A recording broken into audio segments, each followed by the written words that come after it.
Technique number 14 in the Kenpo Karate for Christ 4th grade curriculum is Twirling Sacrifice. Twirling Sacrifice is essentially if you took the blue belt technique, crashing wings, and you just gave it a different attack this time. So again, we're going to change up the scenario a little bit. There'll be enough variation that it merits it being its own technique, but at the same time you can see how closely the two are related. So this time, instead of it being a bear hug with your arms free, when you step over and crash, it's going to be a full Nelson. So you don't have as much drive to raise it down with. When your arms are free, you can reach them as high as you want, crash down nice and hard. Here they've got you in a full Nelson, you're already kind of extended back and up here as your head's caught forward and your arms caught back behind you. But we're going to use the same type of motion to try and break their grip here, but as I do it, I'm going to reach back, grabbing their hands here.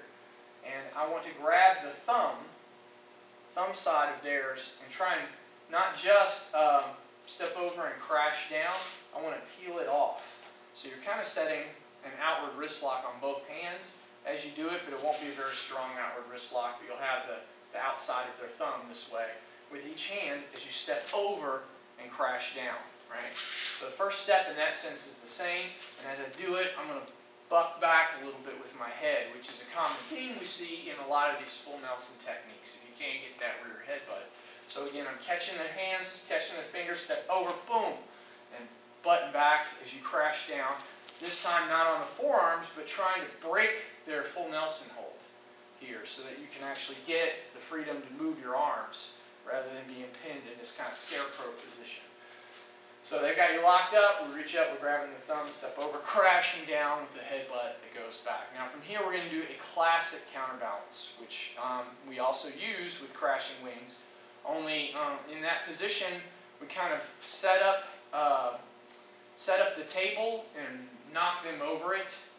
This time the table's going to move and we're going to undercut them with everything. So crashing wings goes around, does the 7-step. So will Twirling Sacrifice. Both of them will go around the leg. They'll both have this outward elbow, but with crashing wings, once your leg's back there, it stays back there. You pivot with the elbow and you throw them over your leg, which is back behind them. With Twirling Sacrifice, what we're going to do after you crash down and get your leg behind them is as you do this outward elbow, we're going to kick forward with that left foot. And you're going to kick their right leg and hip, bumping it forward as your left elbow goes back, and you're going to just assume the space that they're in. That's the idea with the counterbalance. Counterbalance, you want to come into the space they're occupying. Two bodies can't occupy the same space. And just simply break that structure and replace them with you. So that's what's going on here. You come around, and as you bump back and forward, it breaks their posture forward and back. There, the elbow knocks them back high, and the legs kick them forward low, and it just takes them down right to the back. In fact, as this one steps deep, and you elbow and step forward with that, and I'm not coming all the way to a forward bow. I'll come up to about horse stance. I'll come up to where maybe slightly forward, enough that I've done the takedown effectively. They'll not just fall here beside you, but they'll almost like fire pole swing around so that their head will be on this side when they hit the ground. And they'll be going this way, head to feet, here. Which makes the end real easy. After you've taken them out here, I'm going to finish with a downward kind of stomp with the right, and they're right there. Boom, and then from there my full cover out takes me towards 12 o'clock. So that's Twirling Sacrifice. Not real different, but slightly different than our crashing wings. There's not the hammer fist in this case. We're covering out to a different direction. It's put them in a different place on the ground when the counterbalance is done correctly.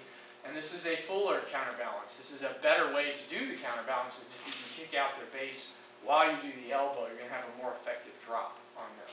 Not that the other one won't work as well, but that's part of why we have to have that hammer fist. To ensure that if the elbow didn't knock them over, you've got that dropping hammer fist to ensure that the job gets done after the fact. In this case, there's no need for that. They're going down. And then we're going to turn, boom, kick back, or stomp down, and full cover out to the front. So again, Twirling Sacrifice, full Nelson, grab the fingers, step over, breaking the hold with the headbutt back, come around behind here, and you can still be holding their hands, but you're going to want to let go of their hands as they go to fall. Don't let them grab onto you and pull you down with them.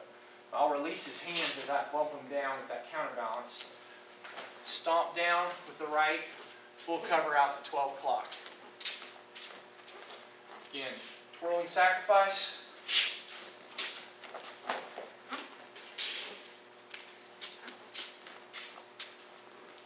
And one more time, twirling sacrifice.